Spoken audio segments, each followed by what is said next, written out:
नमस्कार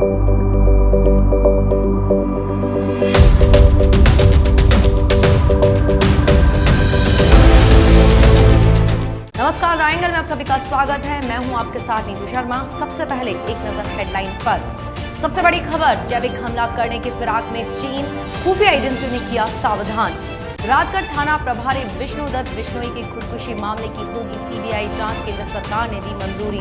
45 साल पहले आज ही के दिन हुई थी आपातकाल की घोषणा, भाजपा ने कसा कांग्रेस पर तंज। और पेट्रोल डीजल के बढ़ते दामों पर सियासत हुई तेज, विपक्ष ने साधा केंद्र सरकार पर निशाना।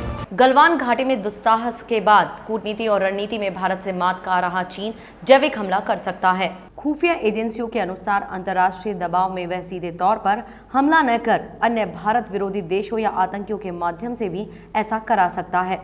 कोरोना वायरस को लेकर चीन की भूमिका पहले ही प्रश्नों के घेरे में है। तमाम दावों के बीच अभी तक इसकी कोई वैक्सीन विकसित नहीं हुई है। हालांकि रासायनिक और जैविक खतरों पर शोध करने वाली डीआरडीओ की ग्वालियर स्थित प्रयोगशाला के जिम्मेदार अधिकारियों का कहना है कि जैविक हमले से भी निपटने के लिए सेना के पास पर्याप्त संसाधन है। भारत वर्तमान में पड़ोसी मुल्कों की भूमिका से अशांत है। कूटनीतिक और सैन्य घेराबंदी से चीन बौखलाया हुआ है। भारतीय लोकतंत्र के इतिहास में 25 जून 1975 एक काली तारीख है। इसी दिन तत्कालीन प्रधानमंत्री इंदिरा गांधी ने आपातकाल की घोषणा की थी। आज इसे 45 साल बीत चुके हैं। इसे लेकर गृह मंत्री अमित शाह ने कहा कि एक परिवार के सत्ता के प्रति लालच ने देश में आपातकाल लागू कराया। रातों रात राष्ट्र को जेल में बदल दिया गया। प्रेस, अदालतें, भाषण सब खत्म हो गए। गरीबों और दलितों पर अत्याचार किए गए। वहीं भाजपा अध्यक्ष जेपी नड्डा ने कहा, भारत उन महानुभावों को नमन करता है जिन्होंने इसका जमकर विरोध किया था। लाखों लोगों के प्रयासों के कारण आपातकाल हटा लिया गया था। भारत में लोकतंत्र बहाल हो गया था, लेकिन यह कांग्रेस में अनुपस्थित रहा। एक परिवार के हित पार्टी के हितों और राष्ट्र हितों पर हावी थे। यह खेदजनक स्थिति आज की कांग्रेस में भी पनपती है। भाजपा की तरफ से आज एक वीडियो शेयर किया गया है जिसका शीर्षक है 25 जून 1975 आपातकाल लोकतंत्र का काला अध्याय। इसके अलावा भाजपा ने एक को ट्वीट करते हुए लिखा, कांग्रेस की काली करतूत और भारतीय लोकतंत्र के सबसे दुखद अध्याय। 25 जून 1975 आपातकाल के विरोध में उठे हर स्वर का हृदय से वंदन।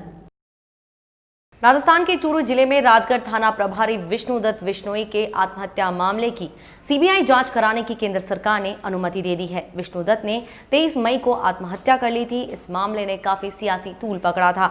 इस मामले को लेकर विश्नोई समाज और विष्णुदत्त के परिवार वालों ने सीबीआई जांच कराने की मांग की थी। विश्नोई समाज ने मामले की सीबीआई जांच न होने पर आंदोलन करने की बात भी कही थी। सरकार ने विश्नोई के परिजनों को न्यायिक जांच व सीआईडी से जांच कराने का विकल्प दिया था, लेकिन विश्नोई महासभा व थाना अधिकारी के परिजनों ने सीबीआई जांच की मांग रखी। विष्णुदत्त सुसाइड मामले की जांच सीबीआई से कराने के प्रस्ताव को सीएम अशोक गहलोत ने भी मंजूरी दे दी थी। इसे लेकर सीएम गहलोत ने केंद्र सरकार को पत्र भी लिखा था। अब केंद्र सरकार ने इस मामले की सीबीआई जांच कराने की अनुमति दे दी है। खुफिया विभाग को दिल्ली में आतंकी हमले के इनपुट्स मिले हैं। देश की सुरक्षा एजेंसियों समेत दिल्ली पुलिस इन इनपुट्स को बहुत ही गंभीरता से ले रही है। पाकिस्तान से आई कॉल के बाद खुफिया विभाग को दिल्ली में आतंकियों के घुसने व आतंकी हमले के मिले इनपुट्स बहुत ही गंभीर हैं।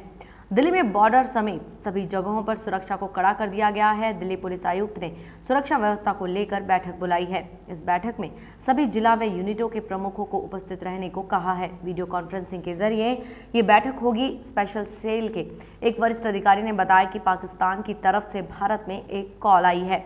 इन कॉल को इंटरसेप्ट करने पर पता लगा कि आतंकी संगठन दिल्ली में आतंकी हमले की साजिश रच रहे हैं। इनपुट्स में कहा गया है कि जम्मू कश्मीर की तरफ से 3 से 4 आतंकी दिल्ली में घुस चुके हैं। उनके पास हथियार भी हैं। ये पुलिस के सामने बहुत ही बड़ी चुनौती है। खुफिया विभाग का कहना है कि आतंकी किसी बड़ी वीआईपी सरकारी इमारत व कार्यालय पर आतंकी हमला कर सकते हैं। इसके अलावा मॉल, भीड़भाड़ वाले बाजार व बड़े होटल आतंकियों के निशाने पर हैं। जम्मू कश्मीर के सोपोर में सुरक्षा बलों और आतंकियों के बीच चल रही मुठभेड़ में 2 दहशतगर्द ढेर कर दिए गए हैं। सेना की 22 आरआर पुलिस और सीआरपीएफ की संयुक्त टीम ने इस ऑपरेशन को अंजाम दे रही है। बता दें कि पुलिस को सूचना मिली थी कि इलाके में 2 से 3 आतंकी मौजूद हैं। इस सूचना के आधार पर सुरक्षा बलों की संयुक्त टीम ने इलाके की घेराबंदी करनी शुरू की। इस दौरान खुद को घिरा देख आतंकियों ने सुरक्षा बलों पर फायरिंग करनी शुरू कर दी। इसके बाद सुरक्षा बलों की संयुक्त टीम ने भी मोर्चा संभाला। कई घंटे तक चली मुठभेड़ में 2 आतंकियों को मार गिराने में सुरक्षा बलों ने सफलता पाई। फिलहाल मुठभेड़ जारी है। देश में कोरोना के आंकड़े लगातार बढ़ते ही जा रहे हैं। केंद्रीय स्वास्थ्य मंत्रालय के अनुसार आज कोविड-19 के एक दिन में सर्वाधिक 16,922 मामले सामने आए हैं। इसके साथ ही भारत में संक्रमितों की संख्या 4,73,105 हो गई है। 418 और लोगों की मौत के बाद मृतकों की संख्या 14,894 पर पहुंच गई है। अभी तक देश में 2,58,684 मरीज कोरोना वायरस से ठीक हो चुके हैं। कोविड-19 से ठीक होने की दर भारत में 56.17% हो गई है। राजस्थान में आज 76 कोरोना के नए मामले सामने आए हैं। जयपुर में 14, अलवर में 13, बाड़मेर में 7, दौसा में 4, धौलपुर में 6, डूंगरपुर में 5, हनुमानगढ़ और जैसलमेर में 3, झुंझुनू और बीकानेर में 2 पॉजिटिव मिले। वहीं मौत का आंकड़ा 375 पहुंच गया है। देश में लगातार 19वें दिन डीजल की कीमत में बढ़ोतरी हुई। तेल विपणन कंपनियों ने कीमतों में बढ़ोतरी की। यहां देखने वाली बात यह है कि राजधानी दिल्ली में डीजल की कीमत पेट्रोल से ज्यादा हो गई है। भारतीय इतिहास में पहली बार डीजल 80 के पार पहुंच गया। पिछले 19 दिनों में डीजल की कीमत कुल 10.63 रुपये प्रति लीटर बढ़ी है और पेट्रोल 8.66 रुपये प्रति लीटर महंगा हुआ है। गुरुवार को पेट्रोल की कीमत में 16 पैसों की बढ़ोतरी की गई। इसके बाद दिल्ली में 1 लीटर पेट्रोल की कीमत 79.92 रुपये हो गई। वहीं डीजल की कीमत में 14 पैसों की बढ़ोतरी हुई है, जिससे राजधानी में डीजल की कीमत 80.2 पैसे प्रति लीटर हो गई। इसे लेकर विपक्ष ने केंद्र सरकार पर निशाना साधते हुए कहा कि पेट्रोल डीजल दर वृद्धि पर केंद्र की चुप्पी ठीक नहीं, आखिर सरकार कुछ बोल क्यों नहीं रही। उन्होंने आगे कहा कि लॉकडाउन के बाद कोरोना पीड़ितों का आंकड़ा और अनलॉक के बाद पेट्रोल डीजल की कीमतें भगवान हनुमान की पूंछ की तरह बढ़ती ही जा रही हैं। जालोर के गांव माताजी मोदरा में चंदा इकट्ठा करके बनाई गई गौशाला को राजनीति के दबाव में आकर प्रशासन द्वारा तुड़वाए जाने का मामला सामने आया है। कोरोना महामारी के दौरान गांव में युवाओं द्वारा बेसहारा गोवंश के लिए खुद के स्तर पर चंदा एकत्रित करके गौशाला का निर्माण करवाया गया था, लेकिन कुछ लोगों ने प्रशासन और नेताओं के साथ मिलकर वोट बैंक की राजनीति कर जबरदस्ती अतिक्रमण का मामला बनाकर जेसीबी से उसे तुड़वा दिया। ऐसे में जागरूक गो भक्तों का गुस्सा फूट पड़ा और कई संगठनों द्वारा धरना प्रदर्शन किया गया। इसे देखते हुए प्रशासन हरकत में आया और फिर जिला कलेक्टर और एसडीएम ने यथास्थिति फिर बनाए जाने का आश्वासन दिया।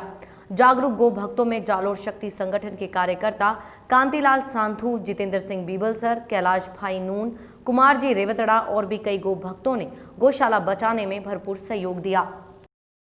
राज्य सरकार की ओर से कोरोना महामारी से बचाव के लिए 10 दिवसीय जागरूकता शिविर आयोजित किया जा रहा है। 10 दिवसीय अभियान में गांव, ढाणी, वार्ड और मोहल्ले तक इस महामारी से बचने के लिए विभिन्न माध्यमों से लोगों को जागरूक किया जा रहा है।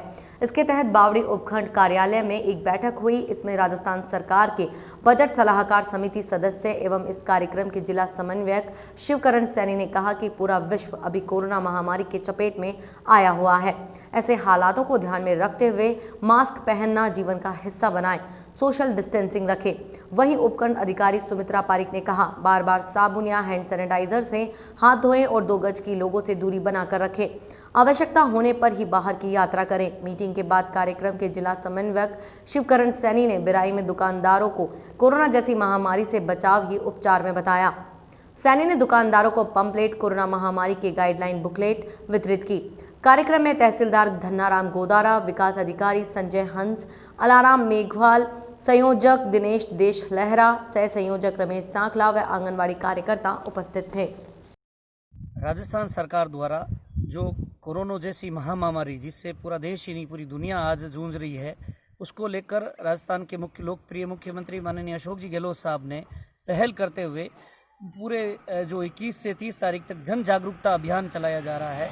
वो बड़े माह स्तर पर बड़ा अभियान है, जिसमें ग्राम स्तर पर ढाणी घर घर तक जाकर प्रचार प्रसार कर कोरोना से कैसे बचा जाए, कैसे इसको आम जन को, बच्चों को, युवाओं को, महिलाओं को, सबको जागरूक करना है कि कोरोना से सावधानी बरतनी है और इससे बचाव ही इसका उपचार है। इसको लेकर आज बावड़ी क्षेत्र में सभी जो अधिकारी, सामाजिक कार्यकर्ताओं की बैठक आयोजित कर जन जागरण के रूप में एक अभियान को शुरुआत की है, जिसे आम जन को जागरूक किया जाएगा। ये थी इस बुलेटिन की अहम खबरें। देखते रहिए द एंगल। नमस्कार।